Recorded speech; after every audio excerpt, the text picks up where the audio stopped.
Hi, everyone. How are you? I'm sorry I couldn't make it in today. Um, so my back's been acting up, hence the outpatient procedure, and I was hoping to be kind of mobile by today, but it seems like the back just needs a little more time. But I will definitely be in person next week, and thanks for your flexibility.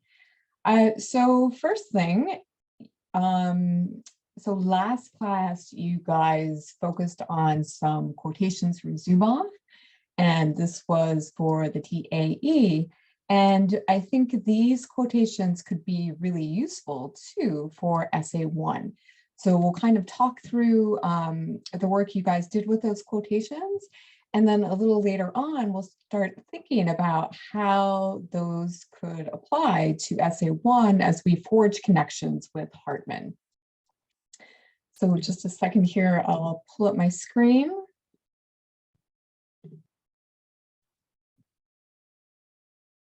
And here we go. Okay, so again, we're taking a look at the quotations from Zuboff that you did for group work. So I have that document here. So you can make it a little bigger. Okay, and so again, we were placing key terms in bold and then adding a comment that would help to kind of translate Zuboff's key terms and concepts in terms of Arendt, right? So making a connection between Zuboff and Arendt, and then explaining what the full quotation means, building upon and integrating the comments group members made in the margins, and explaining how it relates to original action. And so when we take a look here, or before really we get to the first quotation, I just want to emphasize that this kind of connection making and unpacking words and phrases from a quotation, that's the kind of work that you're going to be doing in your body paragraphs for the kinds of analytic essays we're doing here in XPOS. And so as you start preparing for your rough draft, which will be due next class, you want to keep this work in mind and perform similar steps in your own body paragraphs. Okay, so let's take a look at the quotation for group 1. So in a third phase of competitive intensity, surveillance capitalists discover the necessity of economies of action based on new methods that go beyond tracking, capturing, analyzing, and predicting behavior in order to intervene in the state of play and actively shape behavior at the source. So here, first thing we are, identifying what we think might be key terms from Zuboff. And so, of course, surveillance capitalist, right? Her major key term. And then we want to think about, the kinds of key terms or words and phrases that Zuboff uses to describe what surveillance capitalists do, what their goals are. And so here, this notion, and Iman here pulling out this idea of predicting behavior, right? So one thing that surveillance capitalists do is predicting behavior. And why? Because they want to intervene in the state of play and actively shape behavior at the source. And Eden here pulling out this use of behavior, right? And so translating, changing action and will. So if we actively shape behavior at the source, we want to think about what that means. Okay, and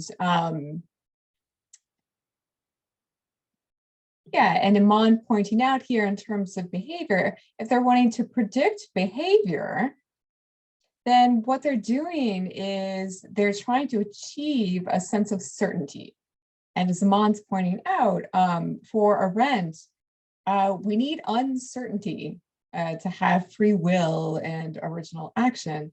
And so they're working against that to make behavior certain and to make it predictable. Okay, and we'll take a look here, Aman.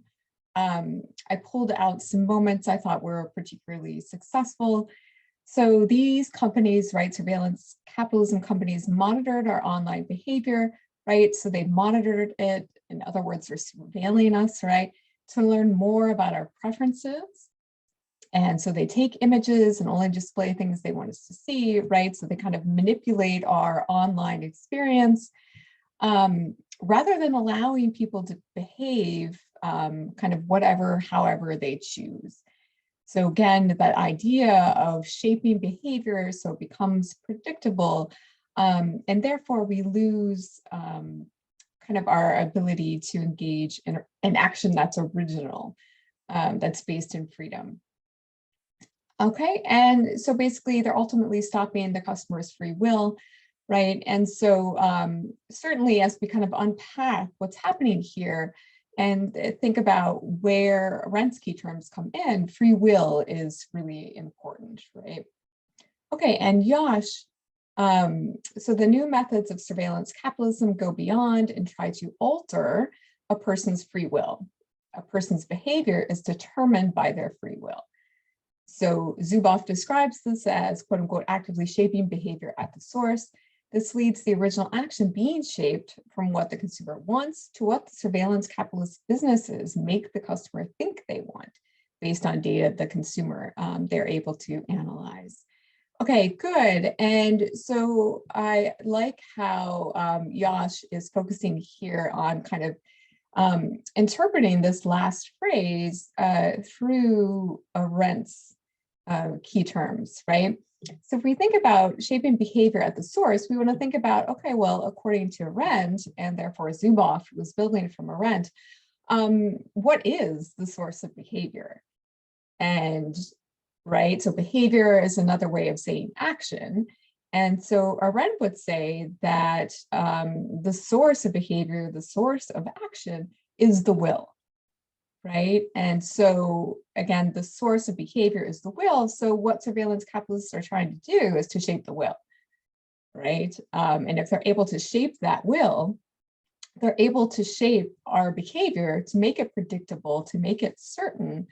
And that means they can predict our future behavior, and they can therefore more successfully target ads to us, et cetera, right, and make more profit.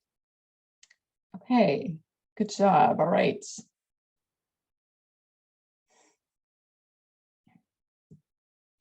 Okay, and group 2. So this is the essence of the uncontract, which transforms the human, legal, and economic risks of contracts into plans constructed, monitored, and maintained by private firms for the sake of guaranteed outcomes, less contract utopia than uncontract dystopia. All right, and so uncontract, as we discussed, that's an important key term for Zuboff that she associates with surveillance capitalism. And so here, Mia is connecting that back to the notion of domination and mastery from Arendt, right? So if we look at down here at the bottom, we have, sorry if I'm making you dizzy, down here at the bottom, we have the passage from the writing sample, and we have this last couple of sentences. So Arendt describes promises as islands of predictability and guideposts of reliability in an ocean of uncertainty. They are, she argues, the only alternative to a different kind of mastery that relies on domination of oneself and rule over others. Okay, and so here, in other words, promises, right, which are the basis of a contract, are being opposed by Arendt to mastery and rule over others, which could be used to describe surveillance capitalism's goals via the uncontract, right, which is not based on mutual promising. So it's the opposite then of the contract. And we see her use that language of domination and mastery later on in her chapter. So she's drawing that through from Arendt. Okay. And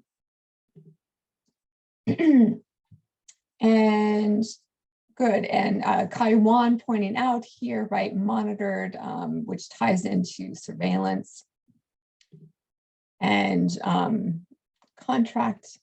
So similar to my comment down with the writing sample passage. So the contract, right, the basis of the contract is the promise. And the uncontract then lacks this mutual promising. And it's one-sided, where one side, the surveillance capitalists, have unilateral powers. That's Zuboff's phrase for it, unilateral. And so that power is unilateral in this uncontract between surveillance capitalists and their users, because users aren't aware of the terms of the uncontract that have been sent or set by the surveillance capitalists, right? So that lack of awareness of how they're being manipulated, of how their behavior is attempting to be shaped at its source, right? Okay, and Elisa pointing out this notion of prediction. So the uncontract, on the other hand, is the opposite, because it's not a collaborative contract. Decision-making is biased. Corporate organizers are making decisions on behalf of users, right? Influencing them as well as predicting their behavior. And yeah, certainly once you start shaping behavior at its source, you start shaping the will, then future behavior becomes predictable, right? It becomes certain. And remember, for Arendt, uncertainty is required for freedom, right? If the present or if the future is certain, there's no freedom there, right? And we'll come back to that as we move forward. Okay, so Mia, right, so the idea, the problem here, right, is that users will, right, their behavior is being shaped in ways that they are unaware of. And users are being fed ads and primed to respond a certain way. Exactly, right? So their will is being shaped. And again, you know, sometimes, and I think Zuboff hits on this point, right, that surveillance capitalists would kind of say, well, we're only giving users what they want, right, in terms of ads or, you know, how they're arranging their news feeds or what they see from their friends on a particular social media site. But Zuboff is arguing that it's gone beyond that, right, that they're not just giving us what we want, but they are shaping what we want, right? So we're no longer the ones primarily, or perhaps at all, deciding what we want. Okay, and right, so creating a new age of predictability. The contract is forcing its users out of their free will and thus suffocating their original action. And here, yeah, I would just do a little tweak. For Zuboff, right, the contract is healthy because, again, it's suggesting this mutual awareness and mutual negotiation and setting of terms and fulfilling those terms through mutual promising. And it's only when it becomes an uncontract, right, when it becomes one-sided and unequal, that we're in trouble. And again, that marks surveillance capitalism's relationship with its users. And so the uncontract, rather than the contract, is forcing its users out of their free will and suffocating their original action. Good, and I like what Mia's doing here, right? So linking free will to original action. So in other words, action can't be original if it's not coming from free will, right? If that will is being manipulated, if action is being manipulated, then we're more into the realm of unoriginal action. And for surveillance capitalism, that's what they want, right? Unoriginal action is predictable. Original action is not, right? It's based on uncertainty, unpredictability.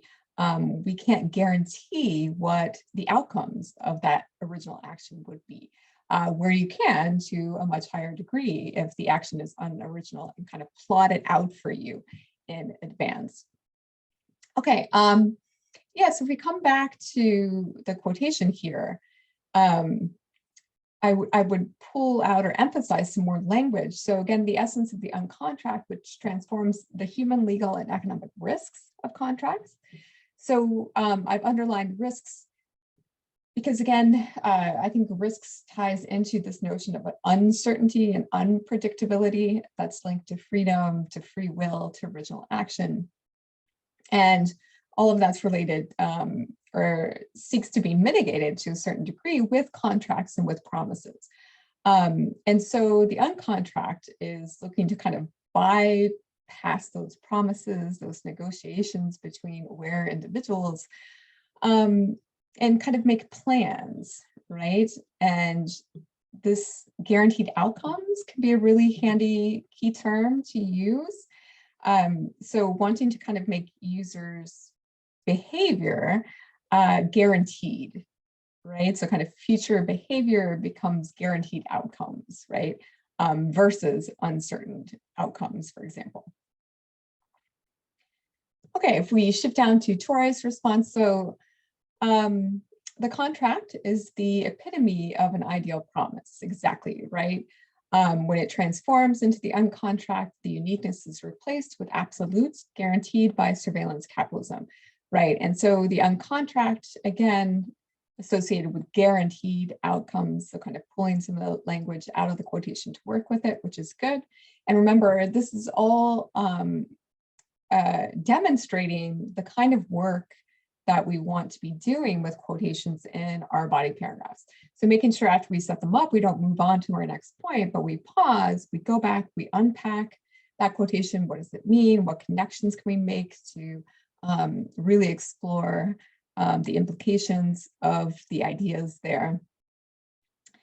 And so through surveillance capital, we lose our humanity and trust in one another to fulfill promises. Okay, that ties into original action. Our will helps us to fulfill our predictions, our promises to ourselves for the future. Through our will, we make a contract with ourselves. And when we create our desired reality, uphold that contract. And we can also make contracts, right, and promises with each other. So original action becomes diminished when we give up the contract or the promise we've made to ourselves for the rigidity of the uncontract under surveillance capital. And good. And Zuboff talks about how enticing that can be, right? That because, as Arendt says, we fear uncertainty, it feels good to kind of have that certainty erased for us, right? And to have our future plotted out by surveillance capital. And so Zuboff is quick to point out that while we may fear uncertainty in an unknown future, that's the basis of freedom, right? And we need that. Okay, so promises once made to ourselves and to each other can no longer be tweaked or adjusted to fit our wills, right? That kind of messy negotiation based on empathy. We saw that with the example of the elderly couple and the man who was tasked with coming to repossess their car.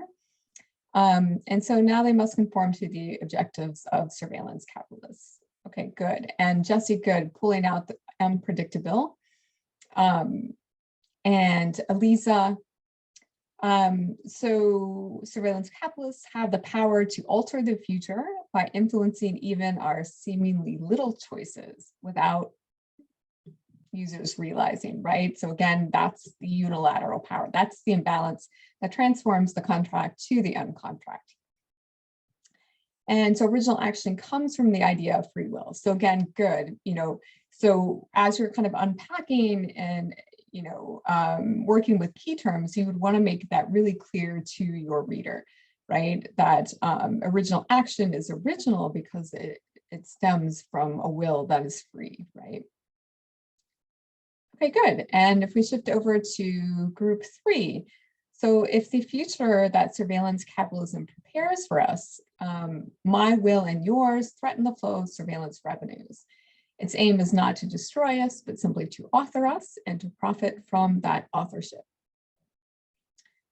And So here, future, right, key term, and Shelby's made a connection here with the future with a promise, right? If you make a promise to yourselves, you're predicting the future and you're making the future more predictable, right? So in other words, the future can't be entirely predictable, but you can kind of navigate that uncertain future by making and fulfilling promises. Okay, and also this notion of authorship is important. We would want to unpack that. So Jake has done that. So, right, if they're trying to author us, then they are trying to write our future for us, right? And make that future certain, make that future full of guaranteed outcomes. If we borrow a key term from one of the earlier quotations. Okay, and then explanations. So Jake, so our free will happens to interfere with these companies making money. Exactly, right? So if we are performing original action based on free will, then advertisers could never really know what we're going to be interested in, right?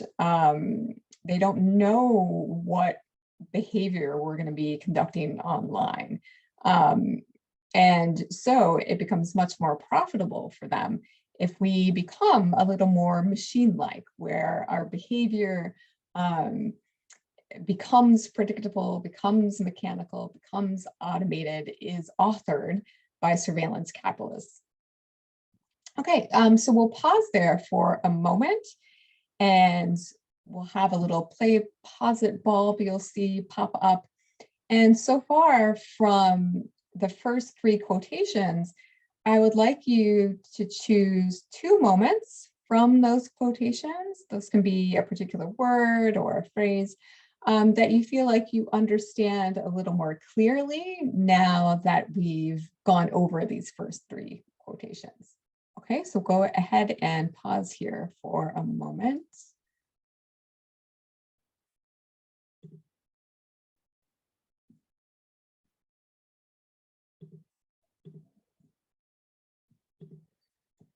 Okay, so we are at quotation 4 now.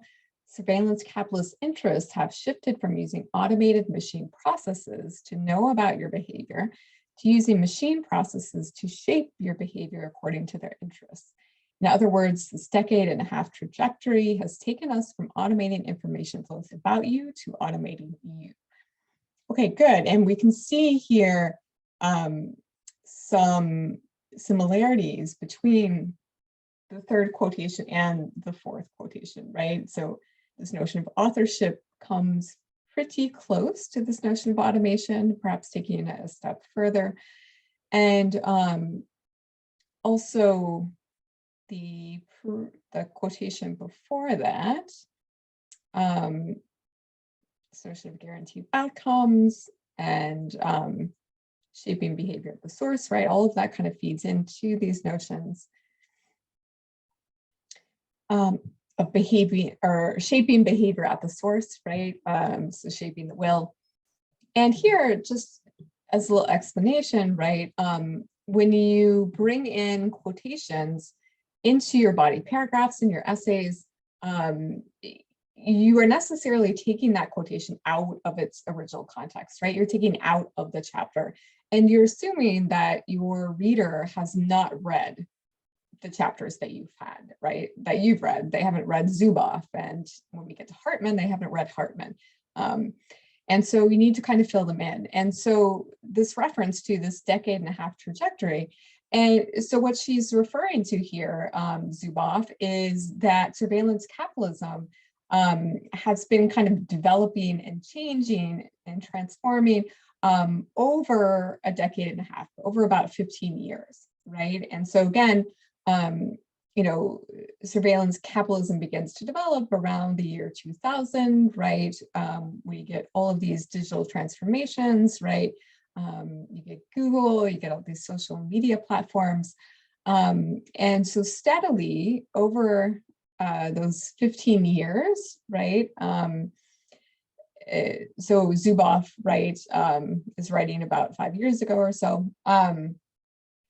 So over that time, they're shifting from kind of simply surveilling our behavior, right? So to kind of watching what we're doing online, tracking and monitoring, to starting to shape our behavior, not just observe it, but to shape and to change it.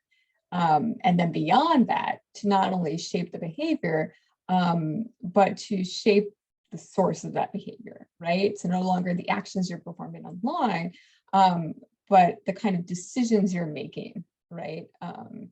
Which is certainly disturbing.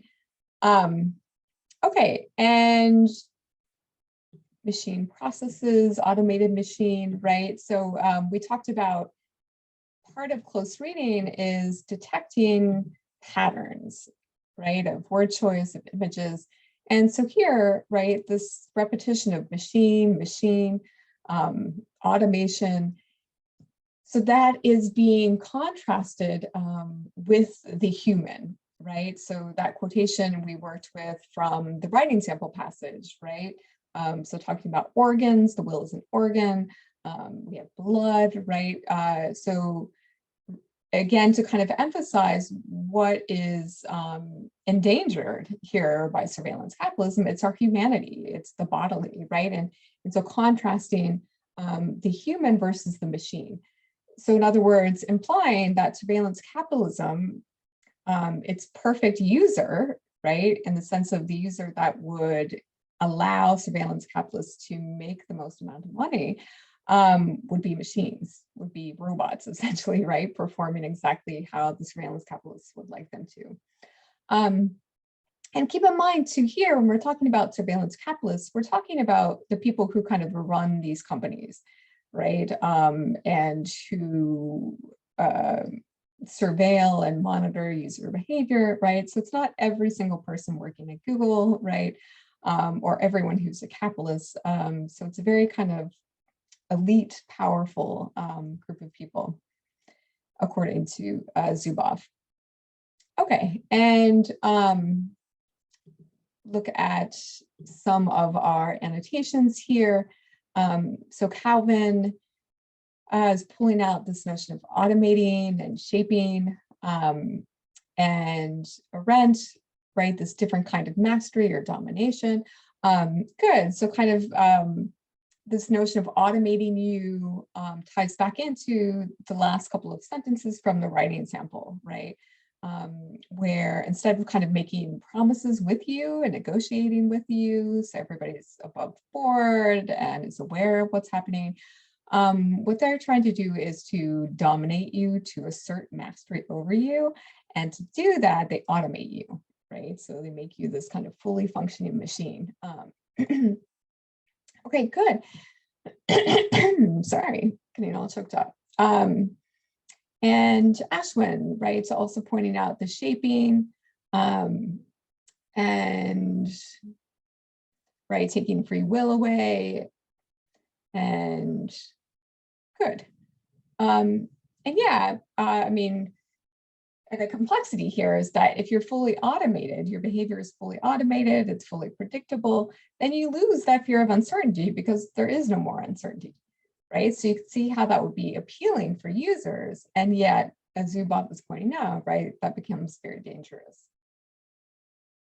All right, and so Calvin, so by automating the person and shaping their behavior, the surveillance capitalists can determine an individual's action and make a profit. And that profit becomes more guaranteed, right? If you're automated, you are acting in predictable ways. And through this domination of one's behavior, their will is no longer free and their actions are no longer original. Good. And so notice Calvin, right, is pulling these key terms together, right? So back from Arendt, so domination, we have will from Arendt, this notion of actions and behavior and original action. Good. And again, those are the kinds of connections and unpacking of quotations we want to see in body paragraphs. Okay, and Ashwin as well, kind of pulling out this notion of domination, how we see domination at work here in this quotation, which ties back into Arendt. And so through controlled processes of surveillance capitalists, a user's will is not able to be free. which leads to a user not being able to act in an original way because they're being managed and manipulated and automated, essentially, right? Okay, good.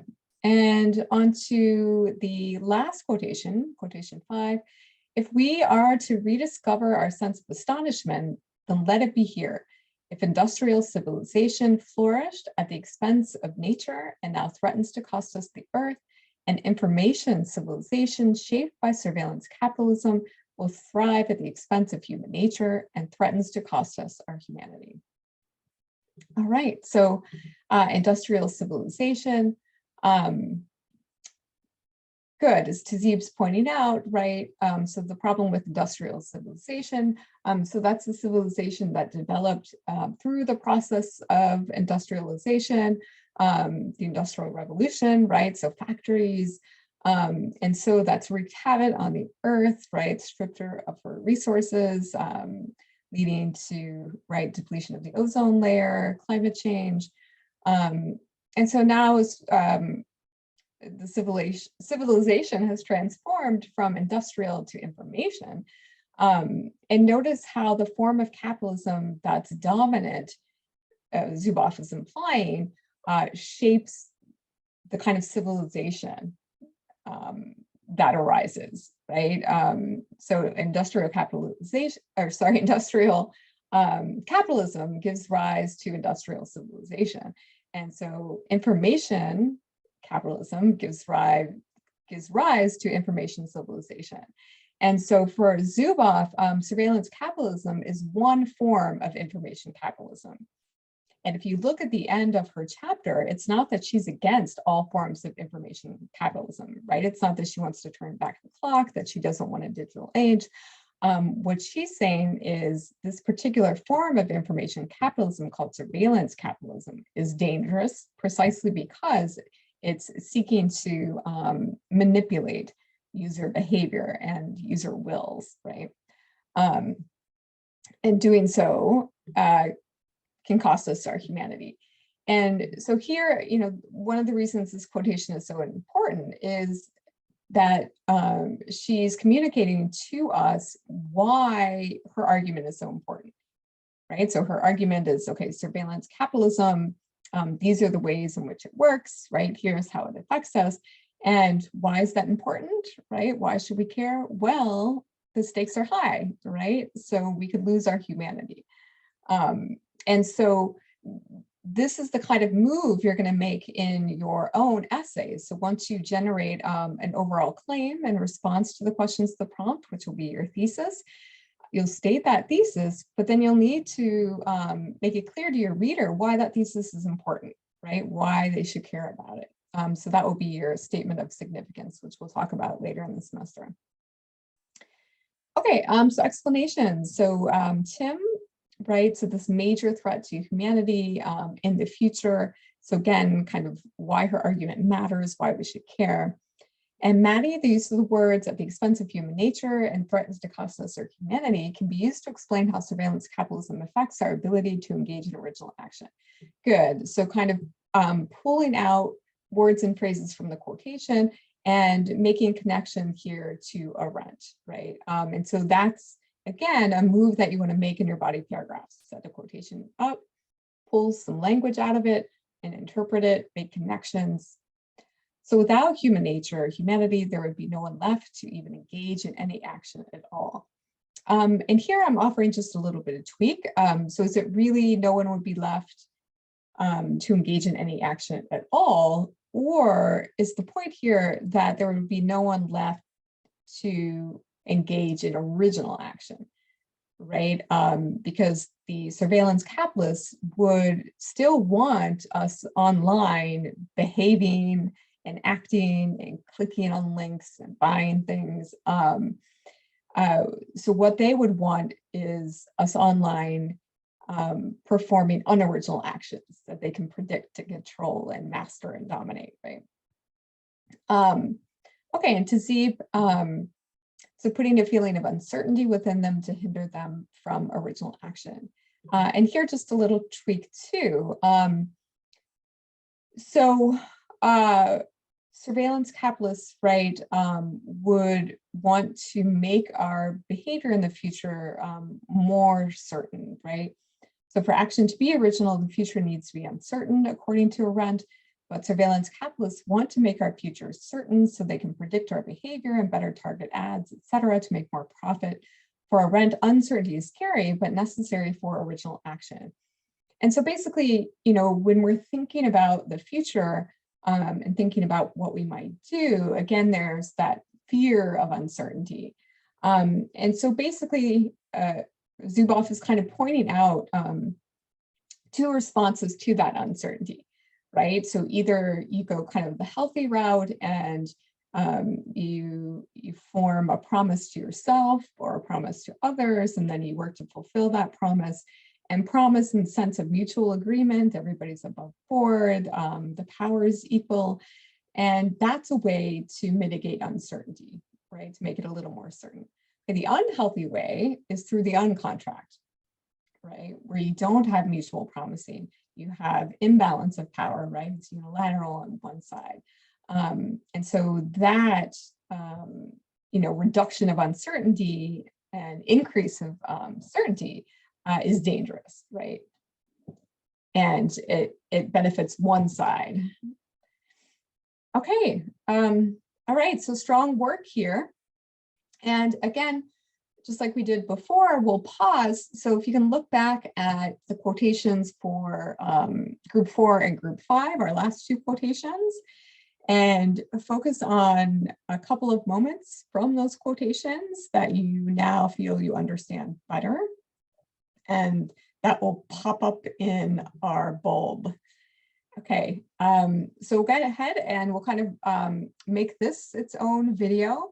And in the next video, we will take a look at the prompt for essay 1 and also the brainstorming you guys did last class. Okay, I'll see you a bit.